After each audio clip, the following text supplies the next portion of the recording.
Mesdames et messieurs, chers Saint-Pauloises et Saint-Paulois, cette année, c'est depuis Abbesse que je m'adresse à vous, un site ô combien important pour l'identité de notre commune, fort d'une histoire de plusieurs millions d'années.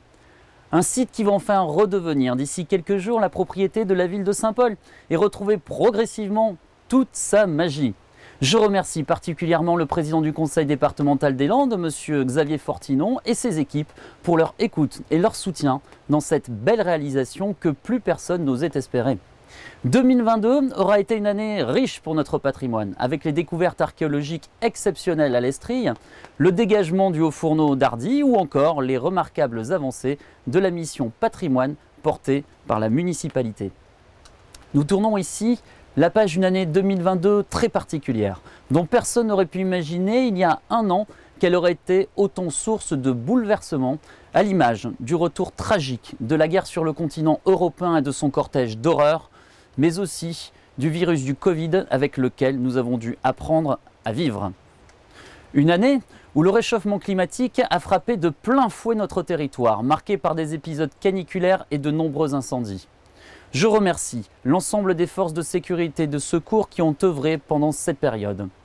Cela nous conforte dans l'idée qu'il faut poursuivre et accélérer la transition écologique et énergétique avec l'ambition de devenir une ville à énergie positive à l'horizon 2030. À ce titre, le permis de construire pour la centrale de production d'énergie photovoltaïque de Candat devrait être déposé au printemps prochain suite à la remise en état du site. De plus, de nombreux autres panneaux solaires seront installés en 2023 sur le territoire communal, dans le parc public, mais aussi privé, car l'enjeu de la transition est un combat collectif. Une transition énergétique, mais aussi sociale, à l'heure où de nombreux foyers sont frappés par l'explosion des coûts de l'énergie et de la vie, il devient indispensable de faire évoluer nos pratiques et nos modes de consommation, mais aussi de production et de redistribution des richesses. À son échelle, la municipalité continuera à aider les plus démunis, toutes générations confondues, en ne laissant personne au bord du chemin, notamment dans le cas du dispositif « On vous accueille comme vous êtes ». À l'heure où l'inflation sévit fortement, vivre ne doit pas se résumer à survivre. Se chauffer, se nourrir ou encore se déplacer ne doit pas être un choix mais un acquis. Nous devons aussi permettre à nos habitants de s'émanciper, se cultiver, s'oxygéner, se divertir. C'est pourquoi nous proposerons à nouveau de nombreuses animations accessibles à toutes et tous, une saison culturelle riche et variée, un appui fort à nos associations et nos clubs sportifs ou encore la gratuité de nombreux services, tout cela à coût maîtrisé. Tel est le sens du budget de crise adopté en décembre dernier. Après la réhabilitation du forage géothermique, la rénovation de l'école maternelle Jules Barouillet et la création du verger paysager mené l'an dernier, 2023 verra l'aboutissement de plusieurs études et modifications administratives.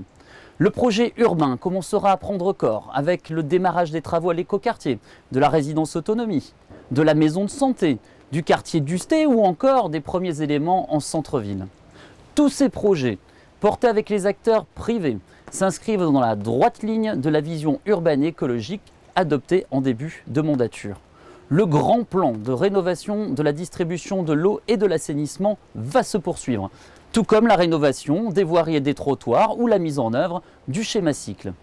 2 nouveaux ronds-points seront réalisés, un au niveau de Tachoir pour sécuriser l'accès au secteur et un autre à la hauteur de la médiathèque pour accompagner le développement du quartier.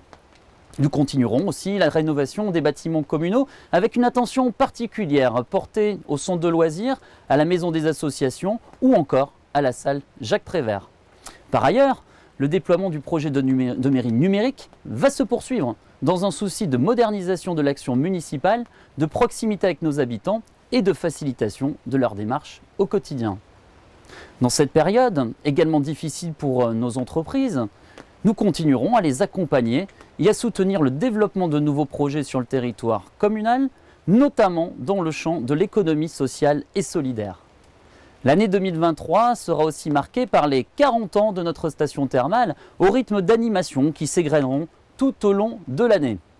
De beaux projets en perspective que nous construisons et continuerons à construire ensemble pour faire de Saint-Paul-et-Dax une ville dynamique, inclusive, durable et respectueuse des besoins de chacun. Le lieu d'autres possibles.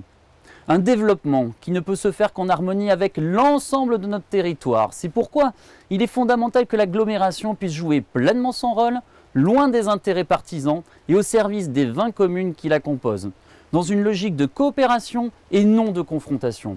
Il en va de l'avenir de notre territoire tout entier. Dans un monde incertain, au bouleversement complexe, nous devons faire preuve plus que jamais d'agilité pour nous adapter en permanence aux situations que nous rencontrons. Cette année 2023 sera placée sous le signe de la prudence, de la solidarité et encore et toujours de l'innovation.